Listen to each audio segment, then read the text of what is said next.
Thank you very much, Master of Ceremonies. The Right Honorable Leader of Opposition in the 11th Parliament, the Chief Opposition Whip, Deputy Chief Opposition Whip, the Acting Coordinator of the Alliance for National Transformation, the Honorable Alice Alaso, the Lord Mayor who just left, Party President of the Justice Forum, Honorable Asumani Vasalirwa, my good friend, the Secretaries General from the People's Progressive Party, Mr. Alira David, from the Uganda People's Congress, Honorable Ebil, from the Democratic Party, the Honorable Gerard Siranda, and from the National Unity Platform, Mr. David Lewis Ruvongoya. The shadow cabinet members, the leadership of the National Unity Platform members are present today. Honorable members of Parliament, ladies and gentlemen, I'm delighted today to be present as our parliamentary front launches their legislative agenda, which amazingly is the first of its kind in the history of Uganda. More particularly, I'm delighted that the legislative agenda focuses on areas among many such as the electoral reforms, curbing wasteful spending, service delivery, especially in the areas of education and health, and the participation and performance of our members of Parliament. We all know, and it has actually been mentioned, that we've been severally criticized as a group that has no clear agenda, as a group that would sink this country if we ever take power. Many times we've been criticized to be a group that has no alternative policy. Although I've been many times encouraging such critiques to read our manifesto, the manifesto of the National Unity Platform, and indeed the manifestos of other parties, the ANT manifesto, the FDC manifesto, and the DP manifesto, I further want to encourage them to read this legislative agenda, because this legislative agenda largely covers, it's largely a reflection of our manifesto. So I know that such people criticize us that way simply because they try to cover the truth. And I'm very honored to see that every now and then the truth protrudes out and manifests itself. I salute you once again, friends. Honorable members, allow me to once again congratulate you for emerging victorious from an extremely, extremely violent election. We will all agree that the election in which you emerged winners was more or less a war front, and if it was a less violent election, we would have much, much more members in this House. But we are here and we have to work with what is here today. While we are here, ladies and gentlemen, I want to remind you that the common person down there in the common places, in the rural areas, in the ghetto, the common Ugandan is still skeptical about whether this parliament is capable of performing its mandate. You will agree with me that this parliament, like all other institutions of government, have been vulgarized.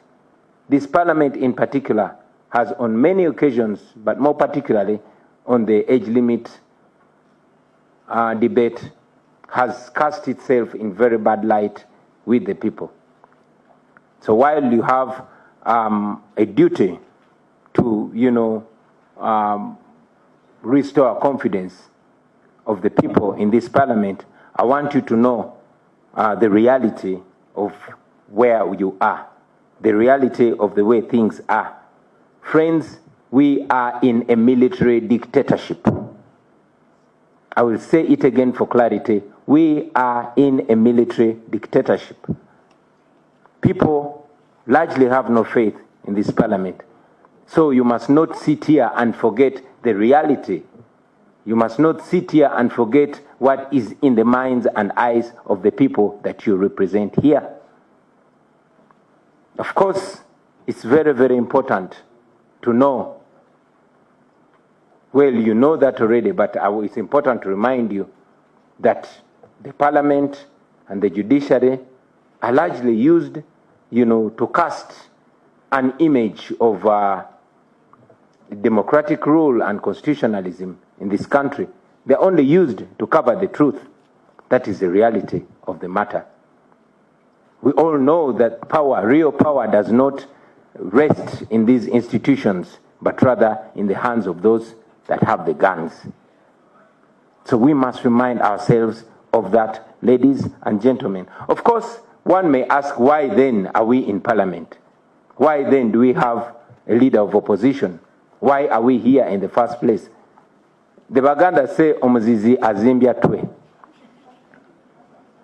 We made it clear right from the beginning that we will use every available front, every available office to further the fight, the struggle for true freedom, justice, for true democracy in this country. And that is why we're here. We are not in the opposition because that's right, our rightful position. No. We are supposed to be government because people elected us to lead them. But the guns pushed us in this position. And this position we shall use to fight even further, to see that ultimately we get where we are supposed to be, where the people of Uganda rightly placed us.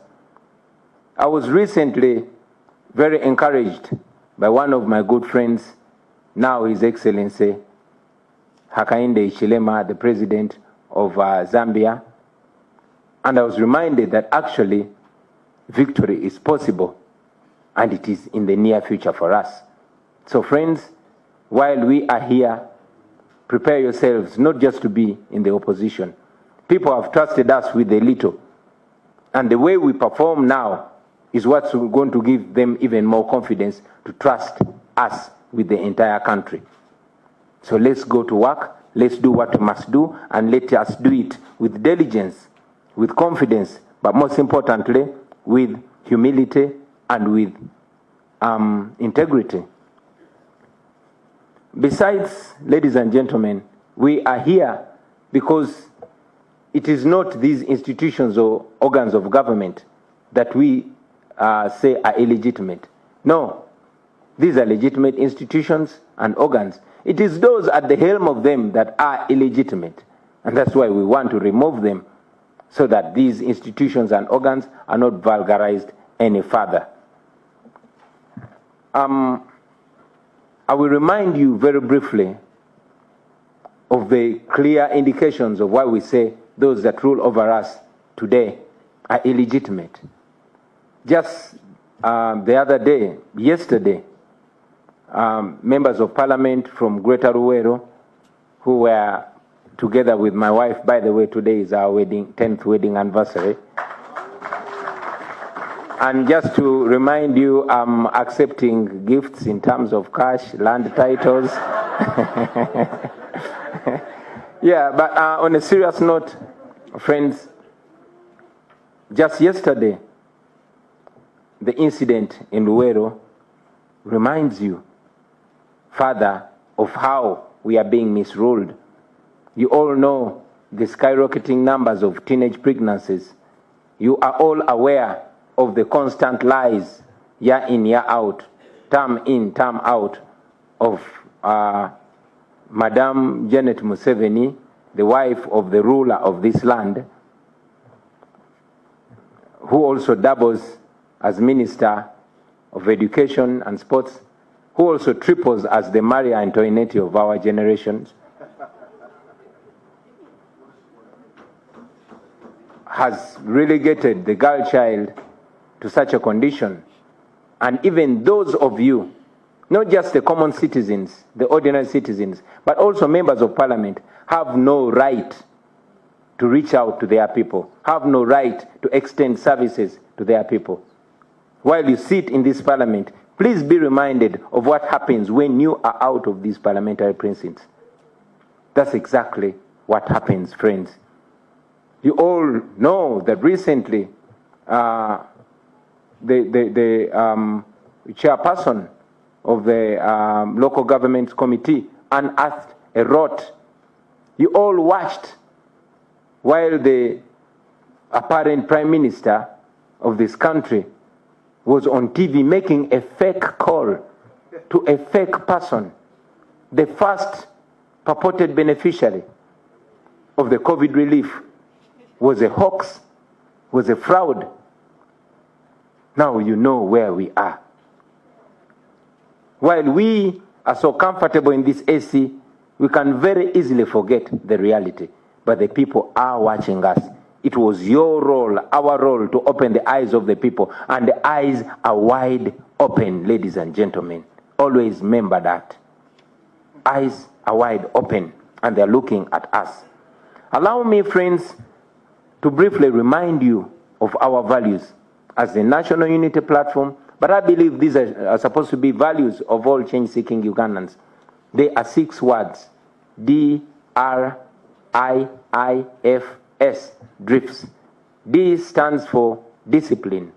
R stands for reliability. The first I stands for integrity. The second I stands for inclusiveness. F stands for fidelity, and S stands for service.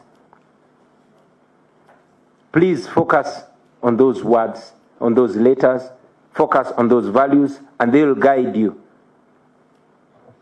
Focus on service delivery.